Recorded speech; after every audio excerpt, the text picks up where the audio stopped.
Essa eleição de São Paulo, com a nossa candidatura sendo aprovada pelo povo no primeiro turno, vai todo mundo abrir os olhos para um novo tipo de política. Não tem um fundo eleitoral, não tem padrinho político, não tem tempo de televisão, não tem tempo de rádio. Presta bem atenção nisso. E não tem mais as minhas redes sociais. E vou vencer com o povo. Quero continuar em paz a entrevista, mas o que você fez, eu quero deixar registrado. O que você fez foi algo que eu nunca imaginei, nunca te falei e ninguém nunca falou isso por mim e tá desautorizado. É ex-coach, né? Autodenominado ex-coach, tá certo. É igual o Lula, ex-ladrão.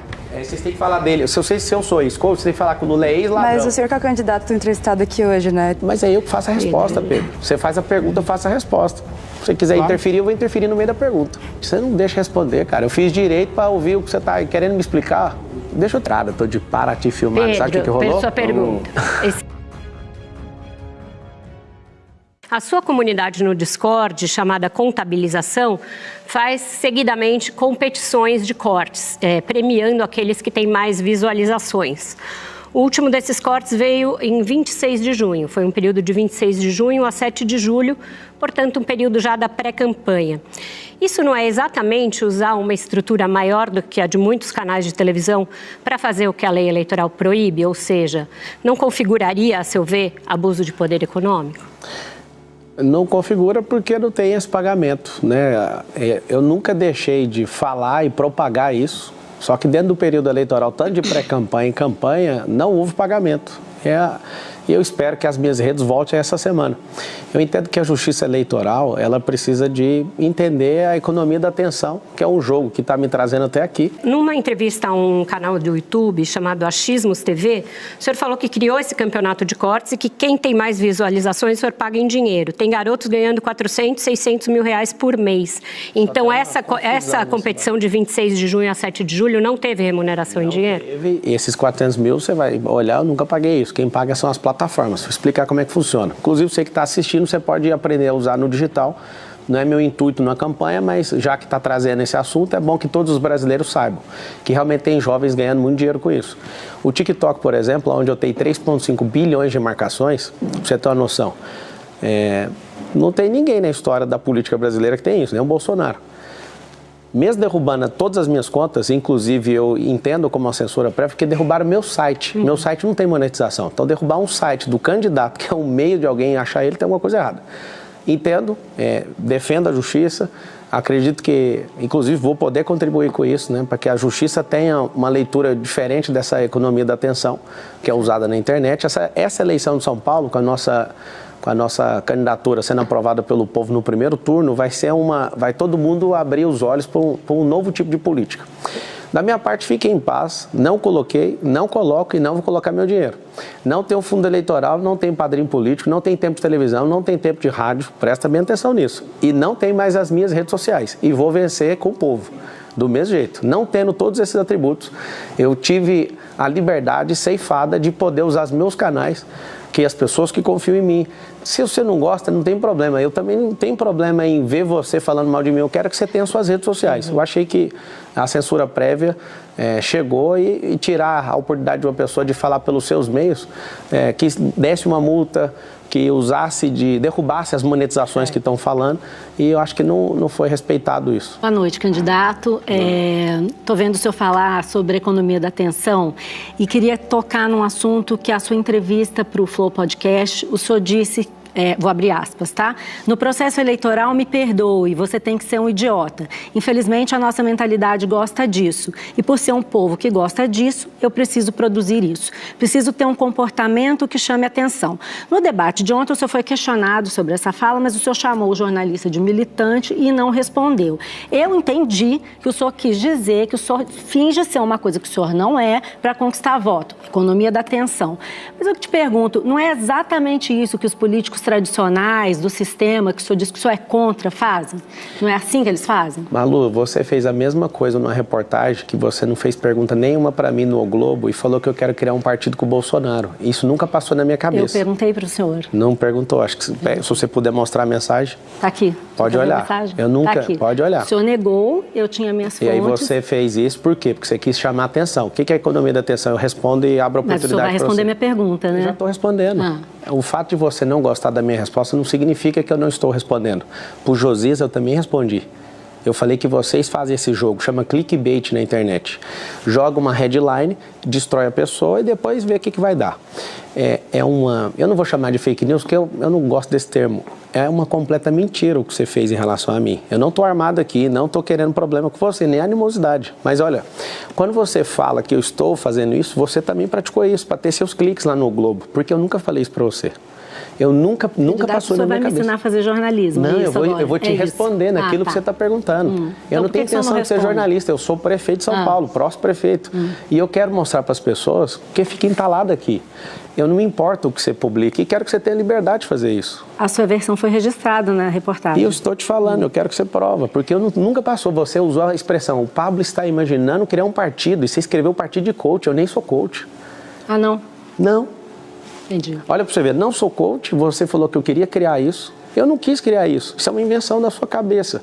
E estou falando aqui com o maior... como funciona o jornalismo. Não, você pode fazer. Eu acho que a gente dá se entrar na pergunta de agora, exatamente, né? Exatamente. Eu já acabei de responder. Você usou a economia da atenção. Não, não foi isso que eu perguntei. Eu perguntei se o senhor não acha que isso é uma coisa de político tradicional, que finge que é uma coisa para poder conquistar voto. É verdade. Isso que então o senhor acha que o eleitor é idiota ou não? Deixar ele responder. Claro que não, hein? Ué, foi o que o senhor falou. Não, se bem que é para acreditar em quem, então? Se bem que você trouxe uma situação assim, quem votou no Lula deve ser idiota. Só pode, porque tudo que foi feito, o roubo daquele, mais de 1 trilhão, mais de 10 processos, 9 anos de condenação, 3 instâncias, 580 dias de cadeia.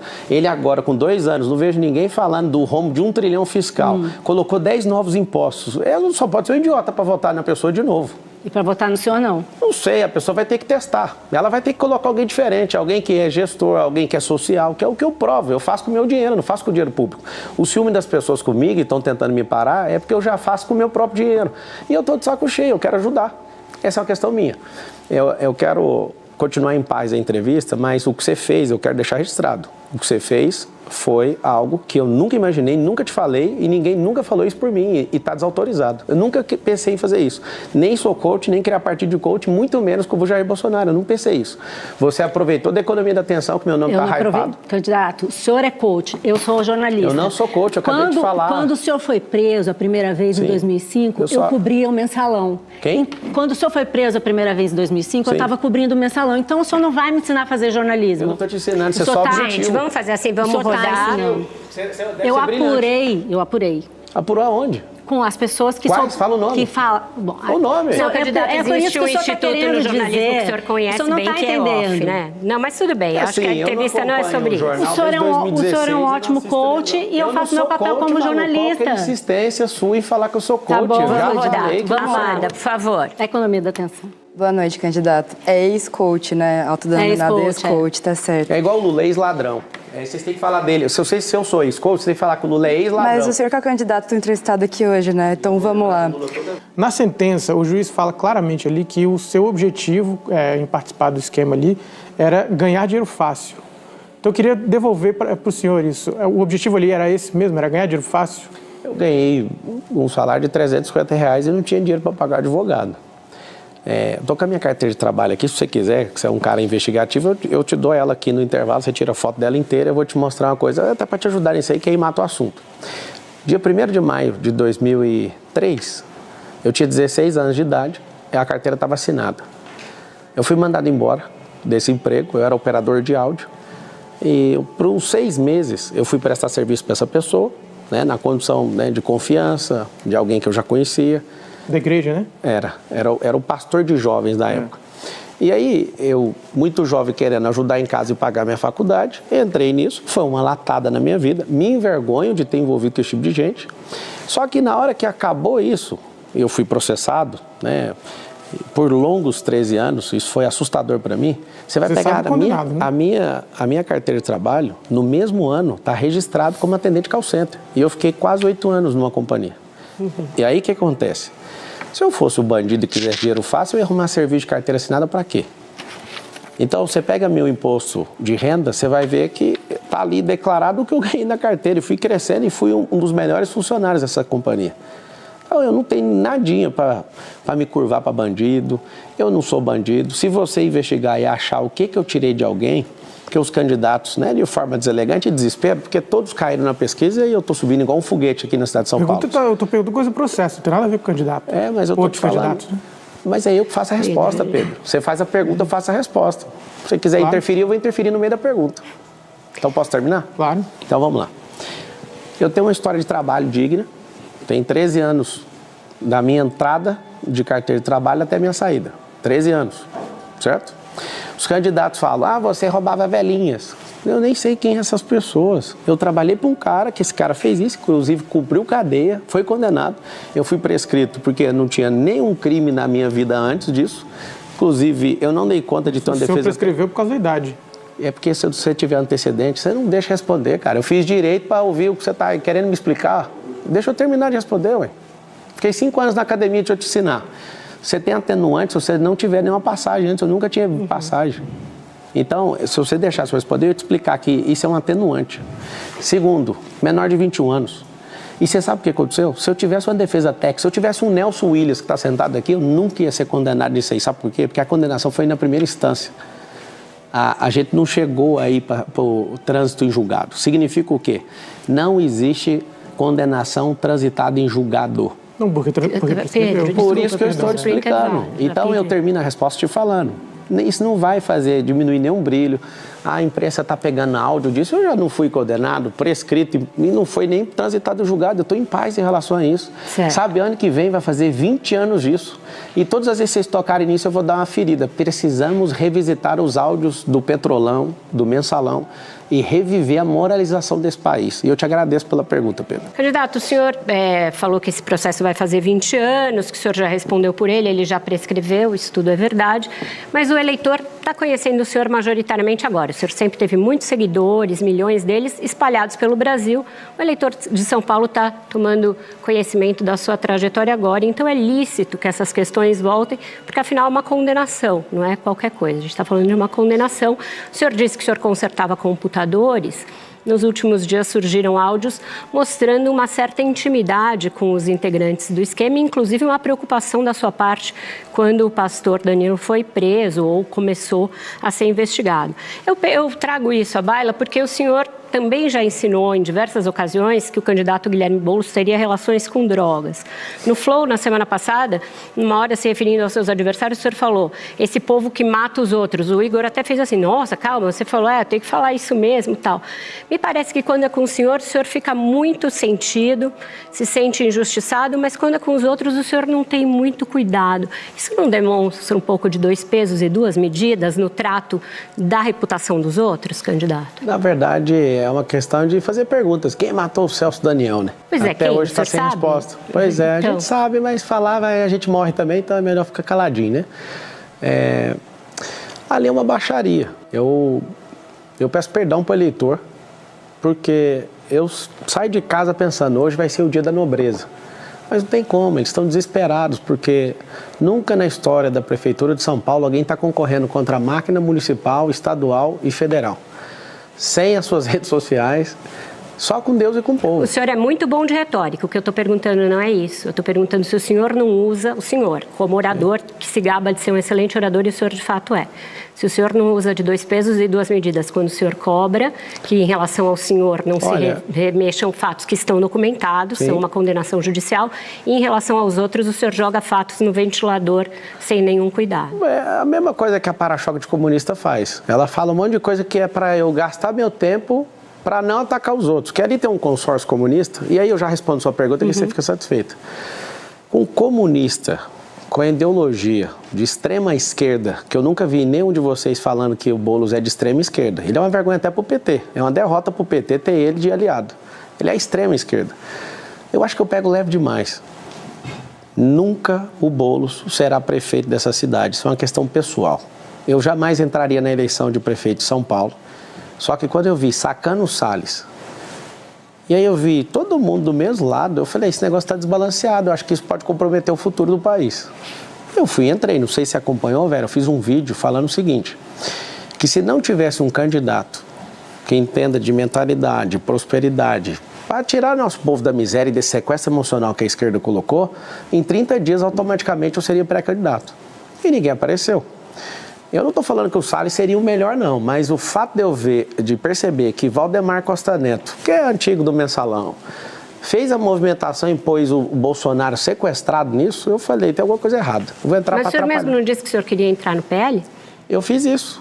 Queria entrar justamente por causa do Bolsonaro. Mas já não era o Valdemar? Ele está lá a vida toda. Mas é porque o Bolsonaro que manda lá. Quando eu percebi que ele não manda, mesmo ele tendo reconstruído um partido que estava jogado às traças, eu percebi que ali não dava para entrar. O senhor também não manda no seu partido, só Ixi, é isso mesmo, é por isso que eu quero, eu defendo. Bom você levantar isso, Malu. Eu defendo que aqui no Brasil seja como nos Estados Unidos. Que todo candidato, se quiser sair sem partido político, que ele tenha o registro dele deferido para disputar as eleições. É constrangedor acordar todo dia com a notícia de um partido.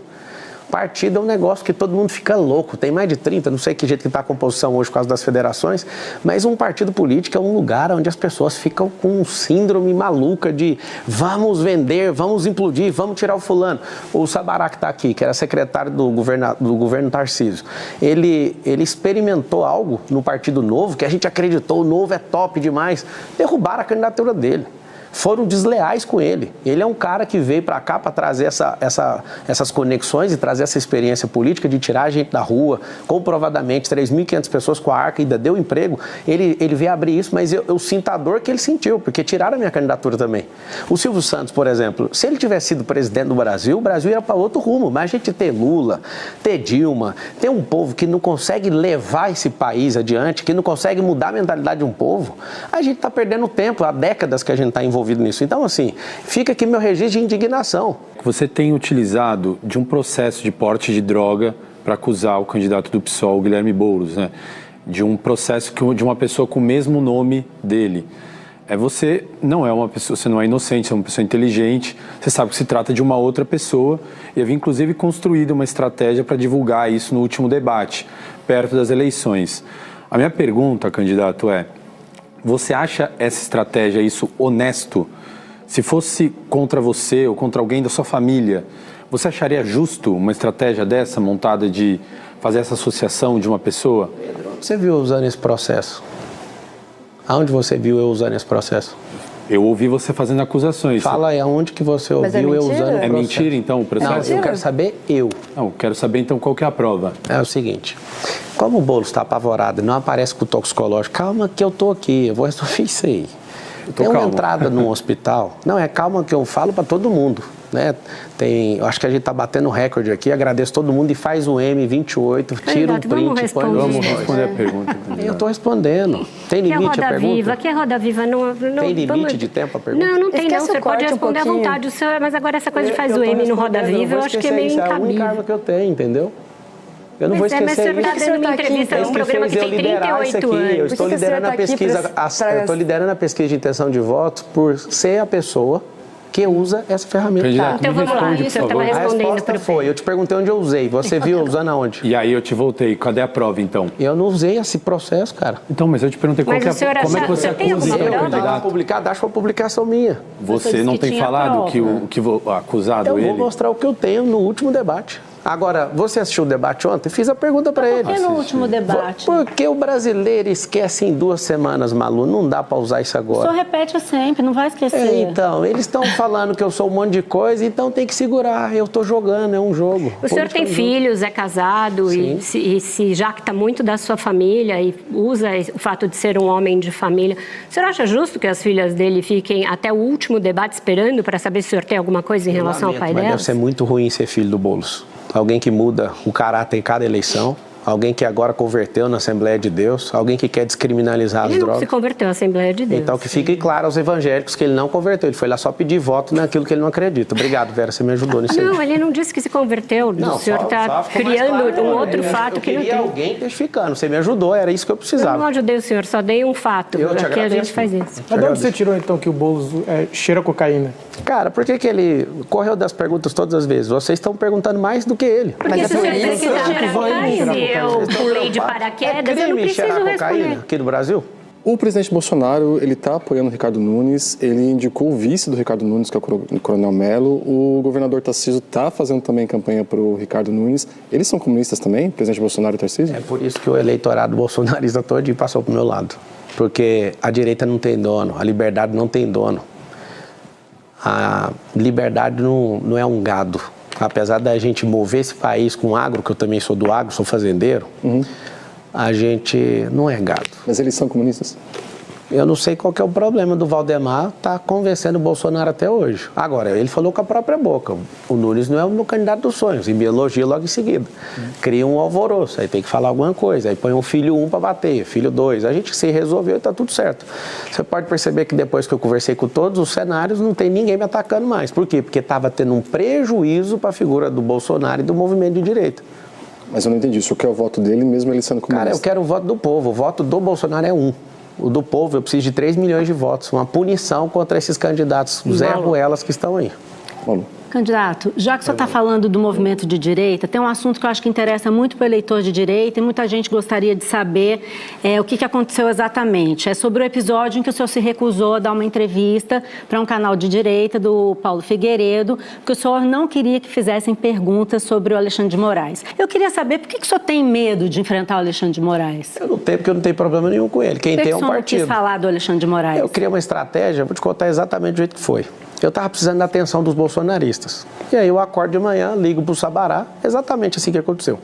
Sabará, cancela essa entrevista com ele. E aí criou alvoroço, né? Ele é um pouco desesperado, o Paulo Figueiredo. Não é à toa que ele está enfrentando o problema que ele está enfrentando, né? Porque ter coragem para sentar o peito numa lança, eu não sei qual que é a lógica disso. Ele criou o estardalhaço, parou o Twitter, ficou todo mundo maluco. E no mesmo dia eu vou lá e comento no Instagram do presidente Bolsonaro, o Carlos me responde, aí eu fui para cima. O que eu fiz com isso? Eu acendi o bolsonarismo. Fui, ataquei o Carlos por 3 vezes, liguei para o presidente Bolsonaro, ele falou, para de bater no meu filho. Aí o Nicolas entra na jogada e tira. Sobre o Alexandre de Moraes, qualquer exagero que tiver da parte dele, que o CNJ entre em ação, que ele responda por tudo. O CNJ não pode investigar ministros do Supremo. Então pronto, que seja o Senado. O que o senhor acha do corte do X? É a mesma sensação que eu estou sentindo com as minhas. Eu acho que agora o Brasil inteiro está sentindo o que eu estou sentindo. O Elon Musk chamou ele de ditador. O senhor acha que o Alexandre de Moraes é um ditador? Você tem que fazer pergunta para o Elon Musk, ele que responda pelas coisas dele. Estou perguntando se o senhor acha que o Alexandre de Moraes é um ditador. Eu acredito que tem um desequilíbrio dentro da República e eu acho que as competências do Supremo Tribunal Federal, eu como jurista posso falar com tranquilidade que eu sei o que é o Supremo. O Supremo está muito político. Ele está tentando dosar uma radicalidade que a gente teve no passado. E eu acho que já passou do limite. Então, todo respeito aos 11 togados ali na Suprema Corte, esse é um recado meu pessoal para vocês. Já passou essa onda. O Brasil precisa ser unificado. A gente precisa baixar essa pressão e a gente precisa retomar isso. Através de São Paulo, nós vamos retomar esse país. É um recado meu para os 11 ministros do Supremo Tribunal Federal. Nós confiamos na justiça. Não precisamos ter uma corte política. Vamos voltar a defender a Suprema Carta, a nossa Constituição Federal de 1988. Ela precisa ser defendida por vocês, não precisa legislar e nem atuar politicamente. O senhor defenderia o impeachment? Quem defende o impeachment é o Senado. Mas qual que é a sua opinião? A minha opinião é que tem que ser apurado. Vocês divulgaram na Folha que assessores fizeram isso? O que eu vi hoje, que eu estou acompanhando? Vão chamar no Congresso Nacional. O segredo não é vamos criar ruptura o tempo inteiro. O Brasil já passou 2 processos de impeachment. Certo. Esses 2 processos criaram rupturas institucionais. O que eu defendo? Devido ao processo legal. Ah, vai impeachment. Isso aí quem define é o Congresso Nacional. Agora, parabéns, foi bem assertivo. Não sei se foi o Nicolas que pediu. Precisa ouvir todas as denúncias. E aqui vai os parabéns para a Folha de São Paulo. Ela publicou as denúncias. Teve coragem de fazer isso. Parabéns. Certo. Agora, tem que ter um outro ator, Congresso Nacional. Vai lá e entende o que está acontecendo. De novo, o impeachment não é jurídico. Para você que está aqui em São Paulo e no Brasil inteiro, você tem que aprender o seguinte. Eu fiquei 5 anos na Academia de Direito. Quando você viu a Dilma sendo impeachmentada, ela não estava sendo impeachmentada por o direito, é político-jurídico. O que significa isso? Se não tiver disposição do Senado, o Brasil inteiro pode pedir isso. Não muita gente no mundo político acha que vários dos bolsonaristas, inclusive com quem eu converso, desconfiam que essa sua resistência em falar do Alexandre de Moraes pode ter a ver com aquele áudio que também a Folha publicou, que mostra o presidente do seu partido, Leonardo Avalanche, dizendo que costurou com o Michel Temer e o Alexandre de Moraes a decisão que decretou a intervenção que deu o partido para ele, em consequência permitiu a sua candidatura. O senhor soube dessa negociação? Eu sei que ele conheceu o Temer esses dias. Não faz nem sentido isso. Certo. Vamos prosseguir. Malu, a gente vai prosseguir. Eu fico ouvindo pelo site de fofoca por aí. Agora é o seguinte, eu quero terminar esse assunto aqui. Só tem uma pessoa que me faz sentir temor. Essa pessoa é o Deus vivo, quem me chamou na política, a quem eu curvo a minha cabeça. Não tem ninguém nessa república que eu afino ou vou parar. Deixa eu terminar, por favor. Não existe ninguém nessa república. Agora, eu já estou arrumando problema com o governador do estado. Estou arrumando problema com o prefeito da cidade, com o presidente da república. Eu vou arrumar problema com o STF. Isso não é uma briga minha agora. Daqui 35 dias eu estou eleito, eu vou focar na cidade de São Paulo. E aqui vai meu recado para a Suprema Corte. Vamos fazer uma política diferente. Não dá para ser desse jeito, senão a gente vai atrapalhar o crescimento desse país. A gente tem que olhar o rombo de 1 trilhão que o Lula produziu nesses últimos 2 anos, que é mais de 1 trilhão. Se não frear, se não tiver responsabilidade fiscal, nós vamos perder esse país de novo e vai ter que acordar um povão e levantar contra esse governo do PT de novo. Sua pergunta. Candidato, o senhor foi na CNN, acredito, e teve uma briga ali, enfim, com a jornalista. E depois ela comentou, ela postou no blog dela, que terminou a gravação, que era ao vivo ali, enfim. O senhor chegou nela e falou assim, desculpa ali, meu jeito, era para os cortes. Essa grande pira dos cortes que o senhor comentou que foi o que trouxe... colocar no primeiro lugar nas pesquisas, é isso mesmo, falei isso mesmo. Certo, sim, o senhor acabou de dizer isso, só que isso também implica numa falta de conteúdo e de debate do senhor que é muito assustadora. Então, por exemplo, o senhor não costuma responder nem entrevistadores direito, nem outros candidatos.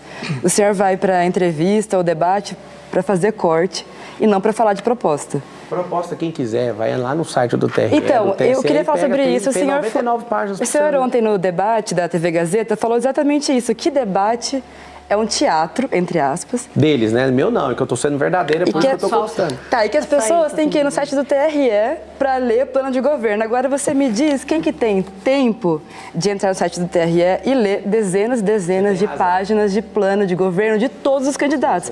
Porque não é só o seu. Então, por que você priva os seus eleitores e todos os cidadãos de São Paulo de conhecer os seus projetos, as suas propostas? Isso não é antidemocrático? Vamos deixar ele responder. Só uma correção, cidadãos. Ela tem razão. Ao invés de entrar no site lá para olhar o plano de governo, você vai entrar no Pablo Marcal por SP e você vai ver, está embutido nesses próprios cortes.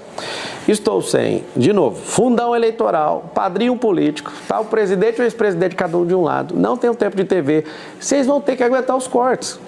E, de novo, se vocês não gostam dos cortes, façam perguntas mais tranquilas que... Só que tem muita gente que assiste debate, que assiste uma entrevista como essa de hoje, para justamente conhecer os candidatos. Eu sou satisfeito de estar aqui, eu agradeço. Então, o senhor podia colaborar e responder as perguntas do jeito como... Eu estou respondendo do jeito que eu preciso responder, eu sou o candidato. Mas vamos esquecer o corte um pouquinho? Vamos não. Se você quiser esquecer o corte, eu preciso de ir embora. Se você quiser, eu posso levantar e sair. Você não vai... Eu não tenho marqueteiro, não tenho dinheiro para pagar marqueteiro não, para ficar contando piada, fazendo gracinha. Eu estou aqui com a cara e com a coragem, igual todo mundo quer vencer na vida. Você quer tirar a única coisa que você fazer? Tá, o senhor não pode falar sobre proposta, então, que era a única coisa que o senhor deveria fazer. Mas então a gente também pode perguntar sobre proposta. Deixa eu aproveitar. Aqui que é interessante que a Amanda falou, que vai ficar um corte bem legal. É o seguinte, o que vocês precisam entender é que a gente precisa ver quem é viável, aguenta pancada, e a gente tem que discutir valor. Quem é de família, quem quer gerar emprego, serão 2 milhões de empregos. Sabe como que a gente vai fazer? Com um cinturão empresarial.